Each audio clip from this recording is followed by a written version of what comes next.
The wind howled through the pines, like the cries of ancient spirits, driving snow so thick that Jake Morrison could barely see his horse's ears. His weathered hands, cracked from years of hard living, gripped the reins tighter as his mare stumbled on the treacherous mountain trail. The storm had come down from the peaks without warning, transforming the Arizona high country into a frozen wasteland that could claim a man's life in minutes. Jake pulled his worn hat lower over his gray-streaked hair, squinting through the blizzard. At 34, he'd survived more winters than most men in this territory, but this one felt different, meaner somehow, as if the mountains themselves were angry. His breath formed ice crystals in his mustache as he urged his horse forward, searching desperately for shelter. Through the swirling white, he spotted a dark shape hunched against a massive boulder. At first, he thought it might be a fallen tree or an animal, but as he drew closer, his heart lurched. It was a person, a young woman, barely more than a girl, dressed in traditional Apache clothing. Her long black hair whipped around her face, and her lips had turned blue with cold. Jake dismounted quickly, his boots crunching in the deepening snow. Miss, can you hear me?" He knelt beside her, noting the proud line of her jaw, the determined set of her shoulders even in her weakened state. She was beautiful, with high cheekbones and dark eyes that held both fear and defiance. The young woman looked up at him, recognition flickering across her features as she took in his weathered face and the faded blue cavalry pants he still wore. "You, soldier," she whispered in accented English, her voice barely audible above the wind. "Was," Jake replied firmly. "Not anymore." He studied her face, seeing the exhaustion etched in every line. "What are you doing out here alone? This storm will kill us both if we don't find shelter." She struggled to stand, swaying on her feet. "Aiyana," she said, pressing a hand to her chest. "I am Aiyana, Jake Morrison," he replied, catching her elbow as she stumbled. "And you're half frozen." He looked around desperately, then spotted a small overhang in the rocks about 50 yards away. "Can you walk that far?" Aiyana nodded, though he could see the effort it took. Together, they fought their way through the drifting snow to the meager shelter. Jake's horse followed, nickering softly in distress. The overhang wasn't much, barely enough room for two people to sit, but it blocked the worst of the wind. Jake quickly unsaddled his mare and used the saddle to block one side of their tiny refuge. His hands shook as he worked, not from cold, but from the memory of other Apache women he'd encountered during his years as a cavalry scout. Most of those meetings had ended in violence and regret. "Here," he said, pulling his only blanket from his bedroll. It was threadbare wool, patched in several places, but it was all he had. Without hesitation, he wrapped it around Aiyana's shoulders, pulling it tight under her chin. "No," she protested weakly, trying to push it away. "You need—" "I've got my coat," Jake lied, settling back against the cold stone. His thin jacket was hardly adequate for this weather, but he'd be damned if he'd let her freeze while he had something to offer. Besides, I'm used to the cold. Aiyana looked at him with something approaching wonder. "Why?" she asked simply. Jake was quiet for a long moment, listening to the storm rage outside their tiny sanctuary. "Because it's the right thing to do," he said finally, "and because I've done enough wrong in my life." As the night deepened, Jake kept watch while Aiyana dozed fitfully against his shoulder. He tried not to think about what morning might bring, about the patrol that was surely looking for her, about the consequences of helping an escaped Apache. Instead, he focused on the simple act of keeping another human being alive through the long, brutal night. The storm began to ease near dawn, the wind dropping to a whisper. Jake dozed briefly, then jerked awake to the sound of horses, many horses, approaching through the trees. His blood ran cold as he recognized the disciplined pace of a cavalry patrol. "Aiyana," he whispered urgently, shaking her gently. "Wake up. We've got company." She opened her eyes, immediately alert despite her exhaustion.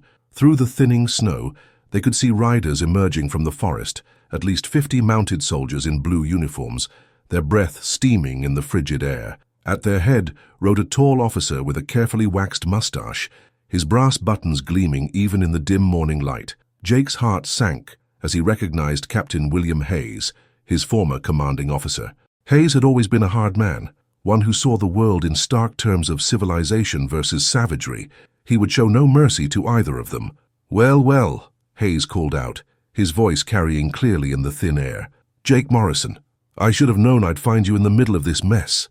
Captain Hayes dismounted with practiced precision, his polished boots crunching through the snow as he approached their makeshift shelter. Behind him, 50 cavalry soldiers sat motionless in their saddles, rifles at the ready, their faces hard beneath the brims of their campaign hats.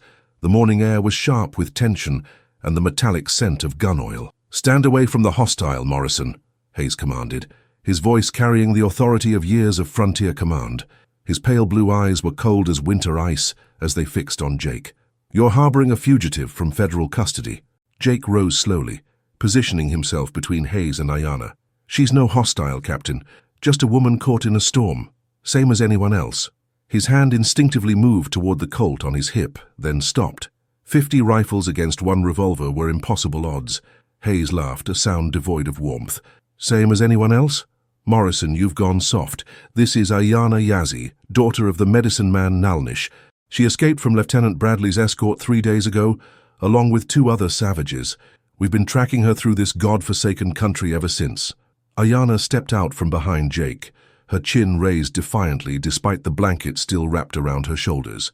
"I go to my grandfather's people in the mountains," she said, her English careful but clear. "I will not go to the place of death you call reservation." "You'll go where the United States government says you'll go," Hayes snapped. He gestured to 2 of his sergeants. "Secure the prisoner, and Morrison." His voice hardened further. "You're under arrest for aiding and abetting a hostile in time of war." "War?" Jake's laugh was bitter. "What war, Hayes? The war against families trying to survive? Against people who just want to live on the land their fathers walked?" Hayes backhanded him across the mouth, the sound sharp in the morning air. Jake's head snapped to the side, blood trickling from his split lip. "The same bleeding heart talk that got you drummed out of the service," Hayes snarled. "You always were too soft for this work." As the sergeants moved to bind Aiyana's hands, she spoke rapidly in Apache to Jake. He didn't understand the words, but the urgency in her voice was unmistakable. One of the soldiers raised his rifle butt to strike her, but Jake caught his wrist. "Enough!" Jake's voice rang with the authority he'd once commanded as a scout. "She's not resisting." Hayes studied them both with calculating eyes. "Interesting. The savage speaks to you as if you understand. Tell me, Morrison, how long have you been running with hostiles? How many raids have you helped plan?" "I met her last night for the first time in my life," Jake said through gritted teeth. "She was dying in the storm, so I shared my blanket, that's all." "Your blanket," Hayes repeated mockingly. He reached out and fingered the worn wool still draped over Aiyana's shoulders. How touching. A romantic rescue in the wilderness. His voice turned deadly serious. "Do you have any idea what this woman has done? The settlements she's helped attack? The white families murdered because of information she provided?" Jake looked at Aiyana, seeing not a savage warrior, but a frightened young woman far from home. "I don't believe you." Hayes nodded to one of his men, who produced a leather satchel from his saddlebags. From it he pulled several items: a child's wooden toy horse, a woman's lace handkerchief stained with blood, and a man's pocket watch with the chain broken. "The Hendricks family, Morrison, murdered in their beds 2 weeks ago near Tucson. We found these items in the Apache camp where we captured her people." Hayes's voice was flat, matter-of-fact. "Including this." The captain held up a small silver locket. Inside was the photograph of a young woman with gentle eyes and a kind smile. Jake's stomach turned as he realized it likely belonged to Mrs. Hendricks. Aiyana's eyes flashed with anger. "Lies!" she spat. "My people take no part in such killing. We seek only to reach the sacred mountains to live in the old way." "The old way," Hayes repeated with disgust. "Murder and scalping and burning. That's your old way." He gestured to his men. "Secure them both. We ride for Fort Bowie within the hour." As rough hands seized Jake's arms, he caught Aiyana's eye. In that moment, he saw something that shook him to his core. Not the wild hatred he expected from a supposed killer, but deep, profound sadness. The look of someone who had lost everything and was watching the last of her hope slip away. "Captain," Jake said quietly as the soldiers bound his hands behind his back. "What if you're wrong? What if she's telling the truth?" Hayes mounted his horse, adjusting his gloves with deliberate care. "Then she'll have a fair trial at Fort Bowie before we hang her." He smiled coldly. "And you'll have the satisfaction of watching it from your own cell, assuming the court doesn't decide to make an example of you as well." The column formed up with military precision, Jake and Aiyana placed in the center under heavy guard. As they began the long ride toward Fort Bowie, Jake found himself studying the young Apache woman beside him. Despite everything, The accusations, the evidence, the hopelessness of their situation. He couldn't shake the feeling that Captain Hayes was wrong about her. But as the miles passed beneath their horses' hooves, Jake began to wonder if his compassion had doomed them both. The cavalry column wound its way through the rugged canyon country like a blue serpent, 50 horses and riders, casting long shadows in the afternoon sun. Jake rode with his hands bound behind his back, the rope cutting into his wrists with each jolt of his horse's gait. Beside him, Aiyana sat straight-backed in her saddle despite her own bonds, her dark eyes constantly scanning the red rock walls that towered above them. They had been riding for 6 hours when Jake noticed the subtle signs, the way Aiyana's head tilted slightly when the wind shifted, how her nostrils flared as if catching a scent the soldiers couldn't detect. She was reading the landscape like a book written in a language only she understood. "There's something you should know about the Hendricks family," Jake said quietly, keeping his voice low enough that only she could hear. The nearest guard rode 20 feet away, more concerned with watching the canyon rim for Apache warriors than eavesdropping on the prisoners. Aiyana glanced at him, wariness flickering in her eyes. "What you mean?" "I knew them," Jake continued. "Tom Hendricks hired me to guide a supply wagon to his homestead last spring. Good people. Had a little girl named Sarah, maybe 8 years old. She loved horses." The Apache woman's face remained impassive, but Jake caught the slight tightening around her eyes. "Many die in these times," she said carefully. "Apache and white, both, suffer." "That's not what I'm getting at." Jake shifted in his saddle, trying to ease the pain in his shoulders. Tom Hendricks was no ordinary settler. He used to be a cavalry officer himself, served under General Crook. He knew Apache tactics better than most. It would take more than a small raiding party to catch him off guard. For the first time since their capture, Aiyana looked directly at him. "You think I lie about not being there?" "I think Hayes is lying about you being there." Jake's voice was barely above a whisper. "I've known him for 8 years. He's ambitious, wants that promotion to major. Capturing the savage princess responsible for a massacre would look real good in his report to Washington." Before Aiyana could respond, a shout echoed from the front of the column. "Captain! Rider approaching fast!" Hayes raised his hand, bringing the column to a halt. A lone cavalry trooper galloped toward them from the direction of Fort Bowie, his horse lathered with sweat and foam. He reined up hard in front of Hayes, throwing a sloppy salute. "Captain Hayes, sir! Orders from Colonel Patterson!" The young soldier was breathless, barely able to speak. "Her Apache war party hit the fort's supply train this morning. 20 men dead, including Lieutenant Morrison's brother, sir." Jake felt the blood drain from his face. His younger brother Tommy had been stationed at Fort Bowie, working as a civilian scout. They'd had their differences over the years, but Tommy was the only family Jake had left. Hayes read the dispatch, his face grim. "How many hostiles?" "Scout estimated 40 to 50, sir. They took everything. Weapons, ammunition, medical supplies. Colonel wants all available units back at the fort immediately." The captain's cold eyes fixed on his prisoners. "This changes things." He gestured to his sergeant. "Pick 10 men to escort the prisoners back to Fort Bowie. The rest of us are riding to intercept that war party." As Hayes divided his forces, Jake found his mind racing. 40 Apache warriors wouldn't need to steal medical supplies unless they had wounded to tend to. And if they were bold enough to attack a well-defended supply train, they were likely desperate. The kind of desperation that came from having their families torn away and sent to reservations. The small escort formed up around the prisoners as Hayes prepared to depart with the main force. "Sergeant Mitchell," the captain called to the grizzled non-com leading the escort detail, "you know the route to Fort Bowie. No stops, no delays. If the prisoners give you any trouble—" "Understood, sir," Mitchell replied, patting the rifle across his saddle. As Hayes and 39 troopers thundered away in pursuit of the war party, Jake felt a strange calm settle over him. 10 guards were still overwhelming odds, but they were better than 50. And something in Aiyana's posture told him she was thinking the same thing. They resumed their journey through the winding canyon, the walls closing in around them as the afternoon shadows lengthened. Jake had traveled this route before and knew they were approaching Devil's Gate, a narrow passage where the canyon walls came so close together that riders had to go single file. "Sergeant," Jake called out as they neared the passage, "you might want to send a couple men ahead to scout. This would be a perfect spot for an ambush." Mitchell scowled at him. "I don't need tactical advice from a traitor, Morrison." But after a moment's consideration, he nodded to 2 of his men. "Johnson, Brady, ride ahead and check the passage." The 2 soldiers spurred their horses forward into Devil's Gate. Jake counted heartbeats, waiting. When the first shot rang out, echoing off the canyon walls like thunder, he was ready. "Ambush!" someone screamed, and chaos erupted around them. Apache warriors seemed to materialize from the red rock walls themselves, their war cries piercing the air as they poured down into the canyon. Jake saw immediately that these weren't random raiders. They moved with the coordination of men fighting for their lives and the lives of their families.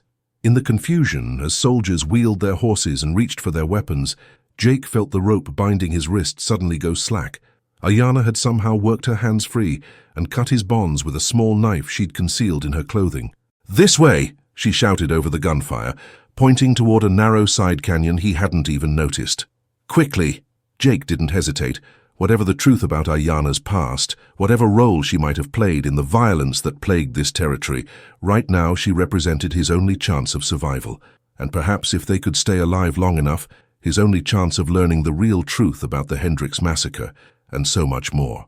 Together, they spurred their horses toward the hidden canyon as bullets whined through the air around them, leaving behind the battle that would determine whether they lived to see another sunset. The hidden canyon twisted through the red rock, like a secret passage carved by ancient waters. Jake and Aiyana rode hard for the first mile, the sound of gunfire echoing behind them until the canyon walls finally swallowed the noise. When Aiyana finally raised her hand to signal a stop, both horses were breathing heavily, their flanks slick with sweat. "We rest here," she said, dismounting beside a small spring that bubbled up from the rocks. "The soldiers, they will not follow this path, too narrow for many horses." Jake slid from his saddle, his legs unsteady after the desperate ride. "How did you know about this place?" "My grandfather brought me here as a child," Aiyana replied, kneeling to cup water in her hands. "He said the spirits of the canyon would protect those who came with pure hearts." She looked up at him, her dark eyes searching his face. I pray he was right. For the first time since they'd met, Jake truly studied her features in the golden light filtering down through the canyon walls. There was strength in the set of her jaw, intelligence in her eyes, and something else, a deep sadness that seemed to weigh on her shoulders like a physical burden. "Aiyana," he said carefully, settling beside her at the spring, "I need to know the truth about the Hendricks family, all of it." She was quiet for a long moment, her fingers trailing in the clear water. "You believe I killed them. I believe Hayes wants me to believe you killed them, but I've been thinking about what happened and it doesn't add up." Jake pulled off his hat, running his fingers through his graying hair. Tom Hendricks was too careful, too experienced, and the timing. He paused. "That attack on the supply train this morning, it happened right after Hayes split his forces to chase after us. That's not coincidence." Aiyana's eyes widened slightly. "You think the attack was planned to help us escape?" "I think someone wanted to make sure you never made it to Fort Bowie alive to tell your side of the story." Jake leaned forward intently. "So, tell me now, what really happened to the Hendricks family?" For a moment, he thought she wouldn't answer. Then with a deep breath, she began to speak. 3 weeks ago, my father sent me with a message to the white settlement near Tucson. He wanted to arrange a meeting, to speak of peace before our people were forced to the reservation. The Hendricks family, they were kind to me. The woman, she gave me food. The little girl, she showed me her wooden horse. Jake's chest tightened. "Sarah." "Yes, Sarah. She had bright eyes, like her mother." Aiyana's voice grew heavy with grief. "I stayed one night in their barn. In the morning I was to return to my father with their answer. But when I woke," she closed her eyes, the memory clearly painful. "The house was burning. All of them were dead." "Who did it?" "White men. 3 of them, dressed like soldiers but wearing no uniforms. I hid in the barn and watched as they took things from the house. The locket, the watch, the little horse. One of them, he had pale eyes like winter sky and a scar across his chin." Jake's blood ran cold. He knew only one man who matched that description. Sergeant Caleb Morse, Hayes's right-hand man, and the most brutal soldier he'd ever served with. A man who'd been reprimanded twice for excessive force against Apache prisoners. "They saw me watching," Aiyana continued, "chased me into the desert, but I knew the land better than them. I reached my father's camp and told him what I had seen." "Then how did Hayes get those items? The locket, the watch?" "The men who killed the family, they brought the things back, made it look like Apache work. When the soldiers came to take our people to the reservation, they found these things in our camp." Her voice turned bitter. "Very convenient, yes?" Jake felt sick. It was exactly the kind of scheme Hayes and Morse would concoct. Murder a family, plant evidence, and use the resulting outrage to justify their harsh treatment of the Apache. It would earn Hayes his promotion and Morse a commendation. Why didn't you tell the soldiers this when they captured you? Who would believe the word of an Apache woman against white soldiers? Aiyana stood, pacing to the canyon wall. Even if they did, what would happen? The men who did this, they would disappear. New orders would come, sending them far away, and my people would still be blamed. Jake rose and walked to her, his hand hovering uncertainly near her shoulder before finally settling there. I believe you. She turned to face him, surprise flickering in her eyes. Why? Because I've seen what Hayes and Morse are capable of, and because... He paused, struggling with emotions he didn't fully understand. Because I've spent the last 15 years helping men like them, and I'm tired of being wrong about who the real enemy is. As if summoned by his words, the sound of approaching horses echoed from the canyon entrance.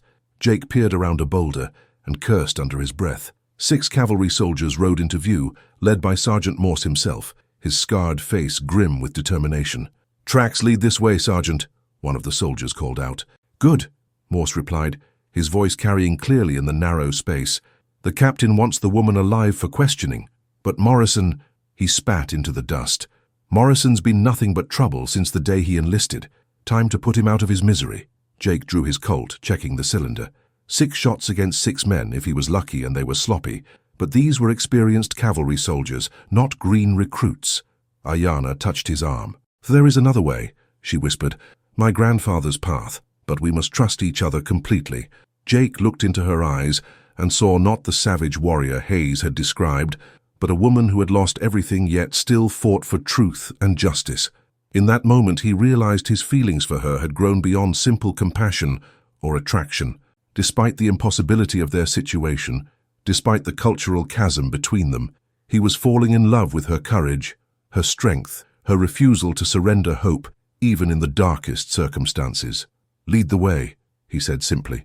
As the soldiers drew closer, their voices echoing off the canyon walls, Aiyana led Jake deeper into the maze of red rock, toward a destiny neither of them could yet imagine. Aiyana led Jake through a labyrinth of narrow passages that seemed to defy logic, climbing steadily upward through cracks in the red stone that were barely wide enough for their horses. The ancient path had been carved by her people generations ago, a secret route known only to the medicine men and their families. Behind them, the frustrated shouts of Sergeant Morse and his men grew fainter as the soldiers struggled to follow the nearly invisible trail. "How much farther?" Jake whispered as they squeezed through a passage so narrow he could touch both walls with outstretched arms. "Soon," Aiyana replied. "My grandfather's sacred place is just ahead. From there, we can see the whole territory." They emerged onto a hidden mesa just as the sun was setting, painting the vast landscape below in shades of gold and crimson. Jake had never seen anything so beautiful or so lonely. From this height, the endless desert stretched to the horizon, broken only by distant mountains that looked like sleeping giants. "There," Aiyana pointed to a thin line of smoke rising from a valley far to the south. "My father's people. They have found a new camp." Her voice caught slightly. "If they are still alive." Jake studied her profile in the fading light, seeing the strength that had carried her through so much loss and hardship. "We'll find a way to help them," he said quietly. "I promise you that." She turned to him, her eyes bright with unshed tears. "Why do you care so much? Your own brother is dead because of this war. You should hate all Apache.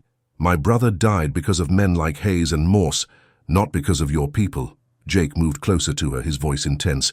"I've spent years believing lies, following orders that made innocent people suffer. I can't change what I've done, but I can try to do better." The sound of horses scrambling up the rock face below interrupted them. Morse had found the trail, and his men were gaining ground. Jake counted muzzle flashes in the gathering darkness. Only 4 soldiers now. They'd lost 2 men somewhere in the maze of canyons. "They're persistent," Jake muttered, checking his ammunition. 3 bullets left. "Morse will not give up," Aiyana agreed. "He knows if we reach the territorial capital with our story, questions will be asked. His captain's lies will be exposed." A rifle cracked from below, the bullet sparking off stone near Jake's head. The soldiers had found positions among the rocks and were working their way up the mesa. In the dying light, Jake could make out Morse's scarred face, twisted with hatred and determination. "Morrison!" Morse's voice echoed across the stone. "Give up the squaw and I'll make it quick. Fight me, and I'll make sure you both die slow." Jake raised his voice in reply. "Come and take her, Morse, But know that when you do, you'll be killing the only witness who can clear your captain's name." There was a long pause. Then Morse laughed, a sound like breaking glass. "Clear his name? Boy, you still don't understand. Hayes didn't order the Hendricks killing to frame the Apache. He ordered it because Tom Hendricks was getting too close to the truth about our other operations." Jake felt his blood chill. "What other operations?" "Gun running to the Mexicans, selling cavalry horses to rustlers, skimming payroll money." Morse's voice was filled with cruel satisfaction. "Hendricks figured it out when he saw cavalry mounts in a rustler camp, started asking questions. We couldn't let him reach the territorial governor with his suspicions." Aiyana's hand found Jake's in the darkness, her fingers intertwining with his. "So many deaths," she whispered. "All for white man's greed." "Not all white men," Jake said firmly, "just corrupt ones. And they're about to pay for what they've done."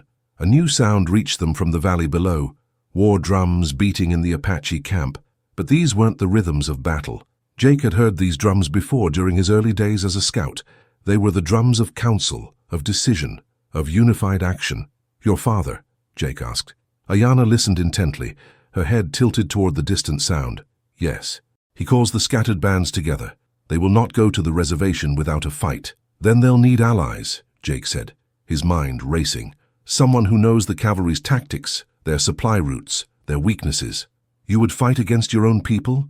Jake looked at her, this brave woman who had lost everything yet still fought for justice.